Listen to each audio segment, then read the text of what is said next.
state. We've been going it alone for the better part of 2 years when it comes to the Jackson water crisis. I have said on multiple occasions that it's not a matter of if our system would fail, but a matter of when our system would fail. I have stood before you not only in terms of our local media, but national media, and shared that the city of Jackson, even when we're not under a boil water notice, even when we're not contending at that present moment with low pressure, that we are in a constant state of emergency. And so now we are excited to finally welcome the state to the table and all of the valuable resources that they bring. Yesterday, I had a very productive discussion with leadership from the Department of Health and leadership from MEMA, and we talked about creating an alliance that would tackle this challenge together. And I state that I'm grateful for this support because I firmly believe that the residents of Jackson are worthy of this support. The residents of Jackson are worthy of a dependable, sustainable, and equitable system. And that is why we welcome this support. Before I go forward, I do want to clarify just a few inaccuracies that have gone forward. First and foremost, the city of Jackson has not distributed any untreated raw water. That is inaccurate. But we do encourage our residents to continue to abide by the boil water notice that has been in effect. I thank the leadership from the state for reiterating this boil water notice that has been in effect for several days. I also want to clarify and make clear, because this was a rumor that got out, that the city of Jackson has not cut off water to any resident. We never cut off water.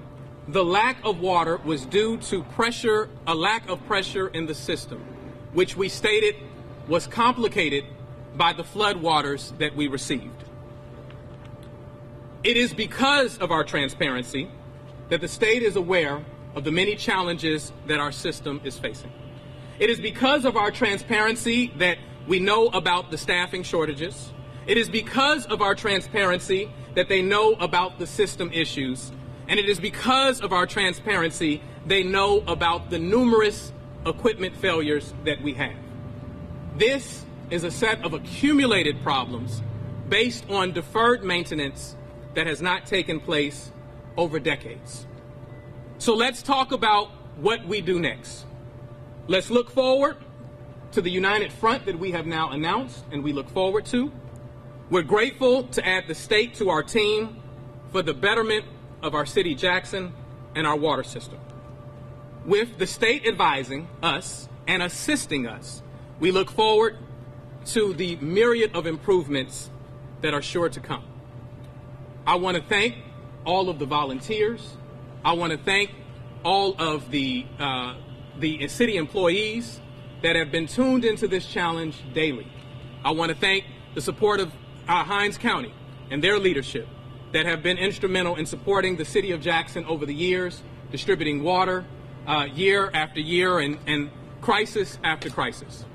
And so I think it is imperative that we all keep our eye on the ball. We were here 2 Februaries ago where we had system-wide failures and the world was watching us. And the world is watching us again. And so we must continue to elevate our voices and say that the residents of Jackson are worthy. They are worthy of a dependable system. And we look forward to a coalition of the willing that will join us in the fight to improve this system that has been failing for decades. With that, I will open the floor for any questions that you have. I will go from right to left. Starting back here.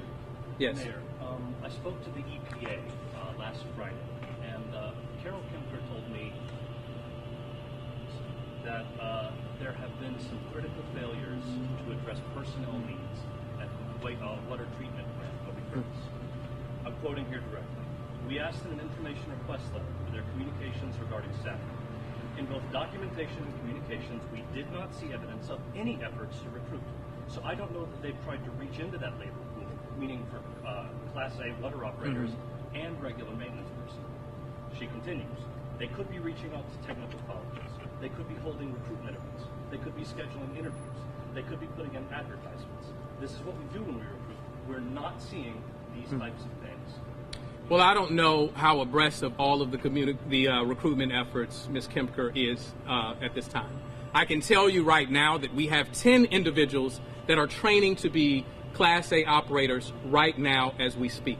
As you know, for a degreed person, it takes 2 years for them to be able to be certified as a Class A operator. And for a non-degreed individual, it takes as much as 6 years. Our Human Resource Division has gone as far as reaching out to other counties and traveling to work in this regard. We have made an agreement with the Army Reserves in order to bring in people. We have started working with the U.S. Water Alliance, and we have taken the instruction of the EPA. It was the EPA who encouraged us to become a part of the Rural Water Association. It was the EPA that encouraged us to become a part of the Mutual Aid Agreement. And on the heels of receiving 4 to 5 individuals to help in the immediate response, we got, on the eve of that happening, a response that they were unable to fulfill that because they had their own critical staffing challenges. And so the effort is ongoing. The effort, we have seen people come and be trained and leave in the midst of the process. And so we will continue to double down and encourage that, as well as augment our staff. And I'll tell you some other things that we're doing. Augment our staff with retired employees. We're looking to bring in retired employees that can work a maximum of 20 hours for the time frame prescribed without violating their retirement protocol or endangering their retirement. In addition to that, we're looking to do privatization, not privatization, let me say, a operations and maintenance agreement with a third-party firm that can help augment all of that, and that's what we're contending to do. I'll come back. Mayor, yesterday the governor said that there's going to be plans to try to find a way to split costs between the city and state to try to fund these programs to get back up the code and get water flowing back in Jackson. Can you speak to that? What's that going to look like here in the city? Give me a moment.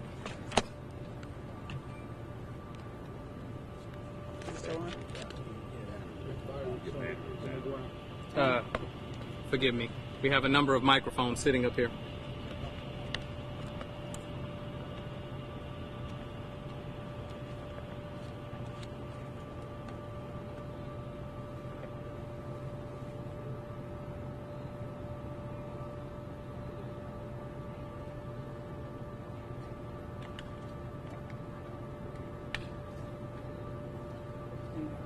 Testing.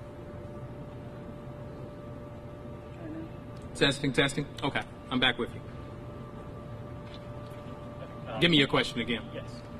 Yesterday, the governor announced plans to find a way to split costs between the city and the state between trying to get the water recovered here in Jackson. Can you speak to what extent you understand that process would be?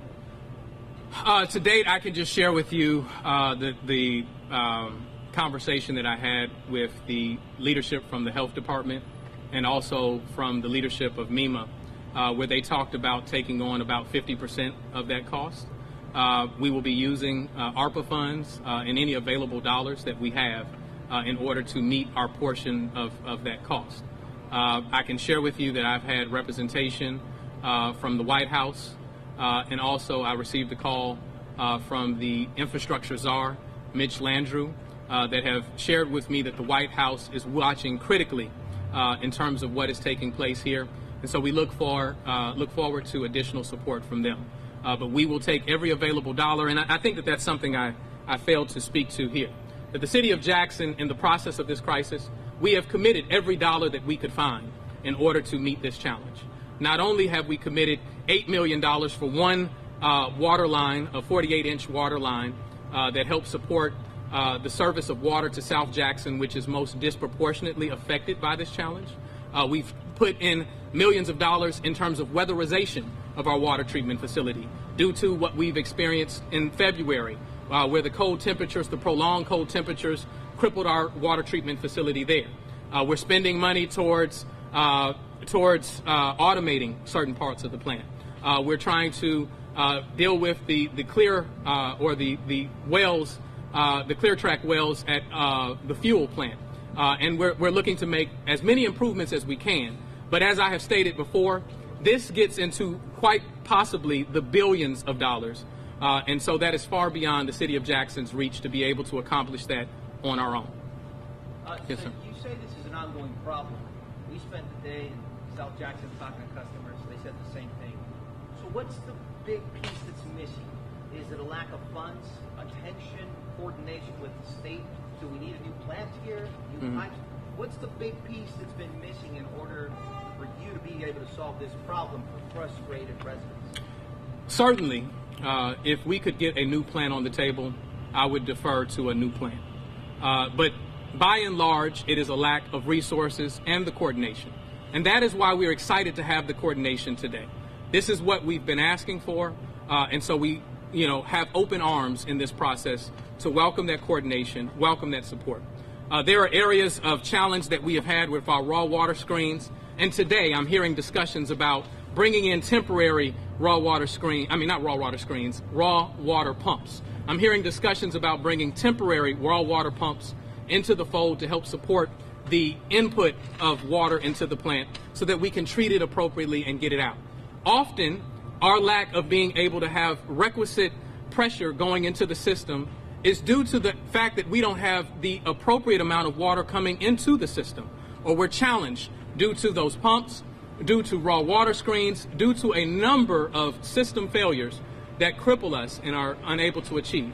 I believe that it certainly should be on the table when you have this number of repairs that need to be made, that, you might be better served starting over anew. And so if that is something that we can accomplish, we would certainly welcome that. But in the alternative, we have to work with what we have. You said billions. Ballpark, how much money does the city need to fix this problem? If we're just talking about the water distribution, right, I don't think that it's a stretch to say $1 billion for our water distribution system.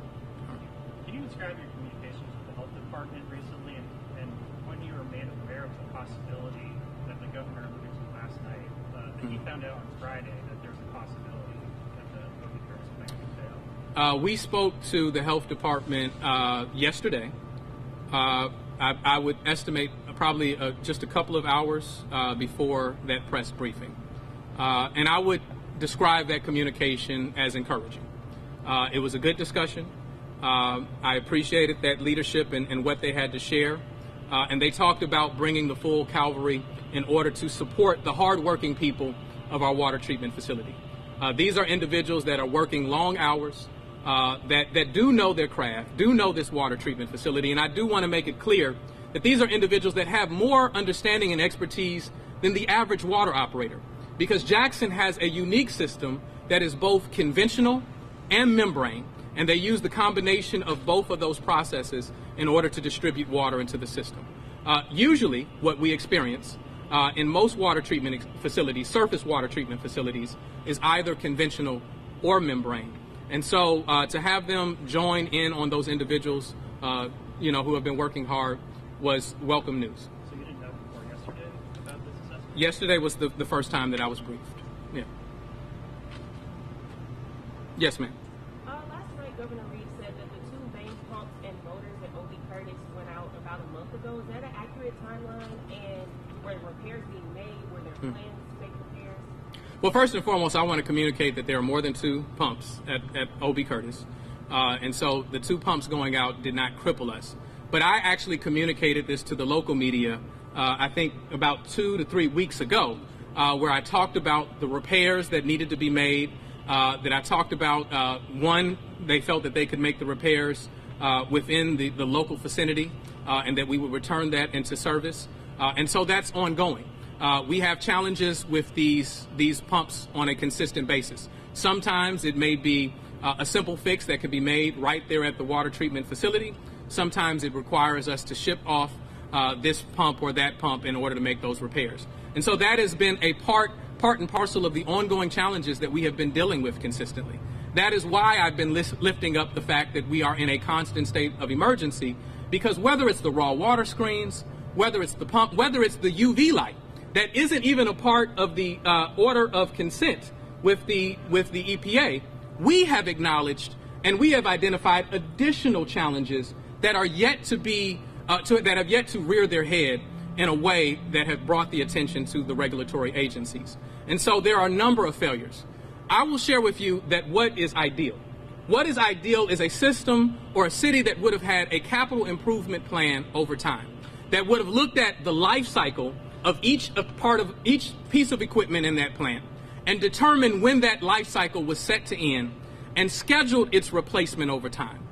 And so quite simply, that didn't happen. And as it relates to the human capital, it would have been ideal if we had a workforce development program that as our seasoned water operators were coming to an age of retirement, we were training people for the 2 or 6 year period that was necessary in order to replace them.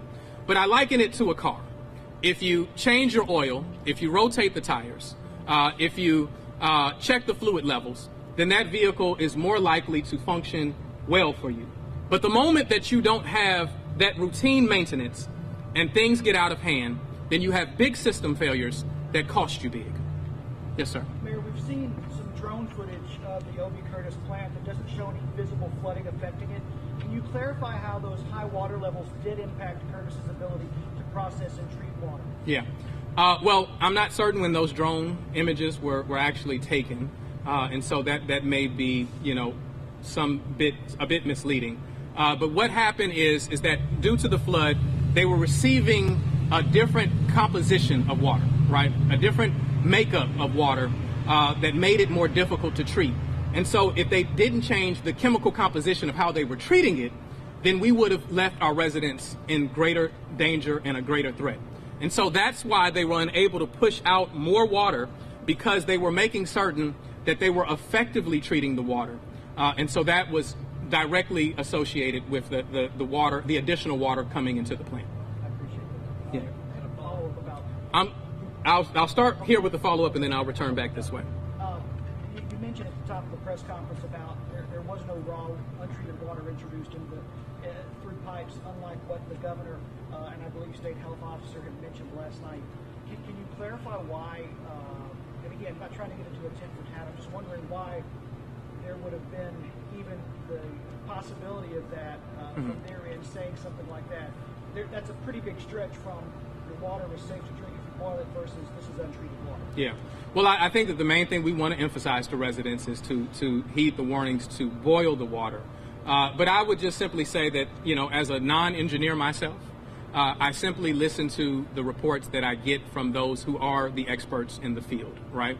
And so there may be some miscommunication as to what the exact challenge was, what was issued into the system, what was put into the system, and what was the registered threat.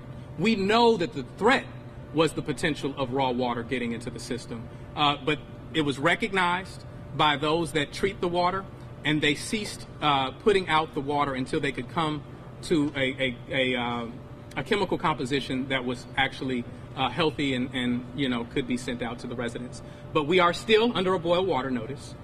If the boil water notice had been lifted prior to the events of this week, we would have reissued one due to the challenges that we have experienced in water pressure. So it's your position that no untreated water has gone out to residents through the system? That is what has been shared with me by our water operators. Okay. Yes. So I just want to go back to the question of staffing and reaching out to staffing. Another, again, I'm quoting directly from the interview here. Contracting was the other thing we were looking for. We saw no information or correspondence that they were seeking a contract to staff O.B. Curtis. The mayor asked if that was an option, and I said, yes, it is. We do not dictate how you staff. How is it that the Environmental Protection Agency has no records, in all partnership with the city, of attempts to contract or seek new employees through interviews, job fairs, technical training? How is there no record? I think that is because the EPA only sees completed transactions, right? And so they don't have a record of us meeting with companies like Veolia here in my office. They don't see the document trail of that, but right? They requested those documents. They said they sent you an information request letter to find all information on the efforts of staff O.B. Curtis, and they did not. Well, that receive would have been simply a calendar identification of the meetings that I was having. Until we reach those agreements, there's nothing to provide them. We've been waiting on a proposal from certain companies that we have not received, right? I don't want to go into great detail about that because that gets into some of the state's work at this point with those companies that we've been talking about. How long, if you could tell me at least? We've been working to look at bringing in a third-party company over a 6-month period or better. Yeah. And is there another company that maybe would take less time? I mean, that's like a long... So it's a matter of what they feel is in their best interest as a company. They want to talk about profitability. They want to talk about, how it is orchestrated, whether they're working at just O.B. Curtis or whether they're doing fuel, which actually does pretty well under its current operation. They want to talk about whether it's a revenue split or those things. These are things that are negotiated in the process, and that process has not been completed. But we are in active and ongoing discussions with multiple agencies and multiple firms that are looking to apprise us of that. I have spoken directly with Carol, not only about companies that we have spoken to, but also to the extent that they can advise us of who they've had good relationships with in the EPA and who they've had negative experiences with. And that was important because we want to make certain that regardless of who deals with the operations and maintenance of our water treatment facility, they are qualified and they have a good track record. Yeah. Yes. In terms of the governor's characterization of the severity of what's happening right now, he said there might not be an ability to fight fires, people might not be able to flush toilets, or just in general how he characterized the severity of where we are right now. How accurate? I would share that we've been in constant discussion with our leadership of our fire department, and they have kept us abreast of what their capacity is. They have yet to indicate that they're unable. But however, we've talked from the standpoint of MEMA assisting with those efforts and making sure they double down with the ability to supplement what our fire department has. And so we feel comfortable with our fire department's reserves, along with the support of MEMA, that if we should meet the unfortunate circumstance of a fire, they will be able to contend with it. Yes. What's part of the change in leadership at the Public Works Department? Well, we thought that a realignment was better in order to best address the challenges that we have here. And so no one was let go. There was a reassignment based on individual strengths, right?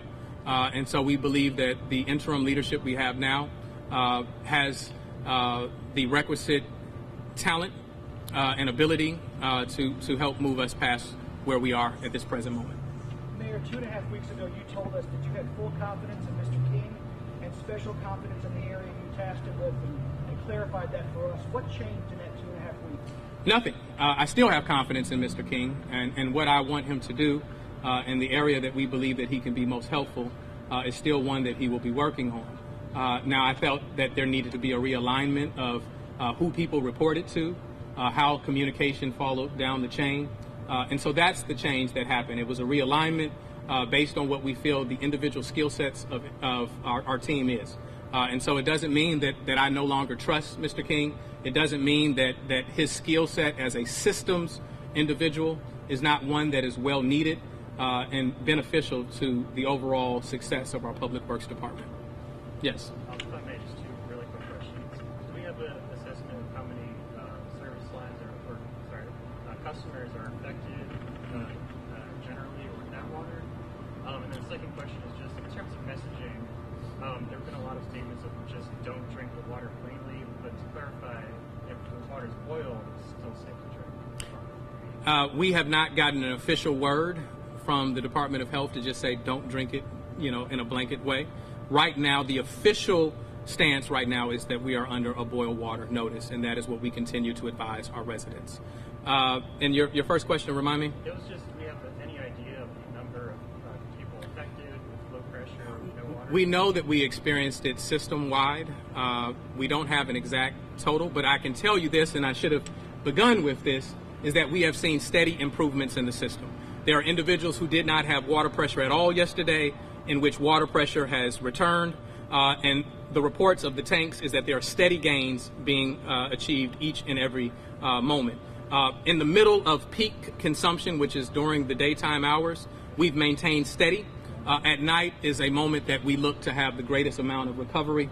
And so we saw great recovery yesterday, and there's been encouraging news and signs ever since last night in terms of where we're seeing our tanks come back to. So you know if that number's gone down since yesterday, or?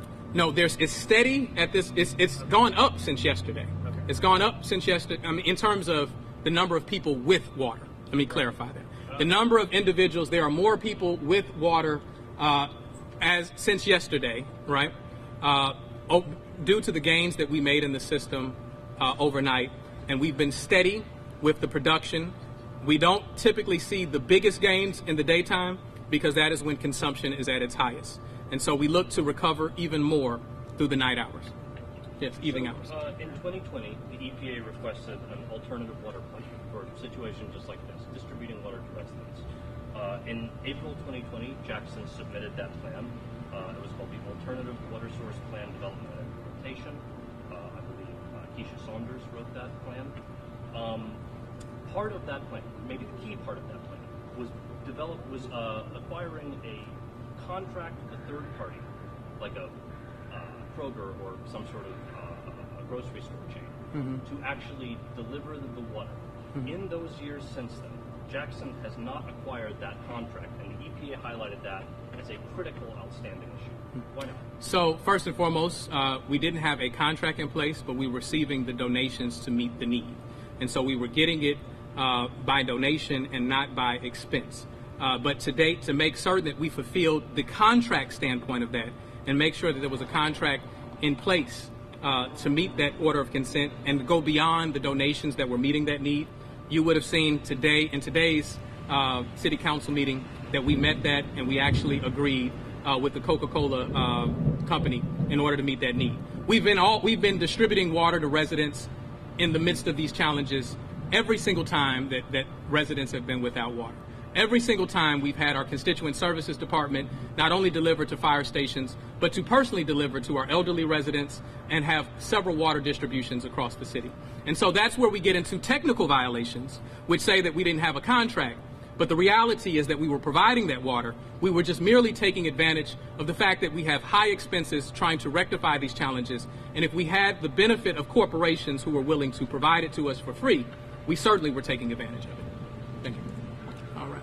Yes. Can you speak to whether or not NEMA has contacted the fire chief about distributing water at the city's fire stations? We've heard that they have not contacted them at this point. I can just share with you my discussion with Mr. McCraney yesterday and today. He said that he would be in contact with them. He said that they would provide assistance to them. I believe that is going to take place. If it hasn't taken place, whether they have talked at this very moment or not, I can't share with you because I do not know directly. In terms of just the main issue that's causing this pressure issue right now, you yesterday spoke about the flooding and that impact. The governor yesterday talked about the pumps not working. So in terms of fixing this current pressure issue, the pumps, the water going down? It was the floodwaters that led to the challenge. Now, what typically happens, O.B. Curtis services the majority of our residents in the city. When O.B. Curtis, which is near the reservoir in Ridgeland, when it has challenges, then we depend on our older water treatment facility, Fuel, right, in order to make up the difference. Fuel was functioning at its regular pace, but as we were looking at Fuel to increase its production, to supplement what O.B. Curtis was missing, we had challenges with a pump that led it to not be able to increase its production at Fuel. And so the challenges at O.B. Curtis was dealing with the chemical composition. The challenges at Fuel, in order to increase the production, was dealing with an inability to get the pump to help to another pump to increase that. Okay. Sorry, I actually just received word from MSDH. They want to clarify if you boil the water for 1 minute, a rolling boil for 1 minute, it is safe to drink. That was directly from Liz Sharp. Well, you can join me up here, and I appreciate you for sharing that. All right. So that's consistent. Thank you all very much. Thank you. We got a better system. Mayor.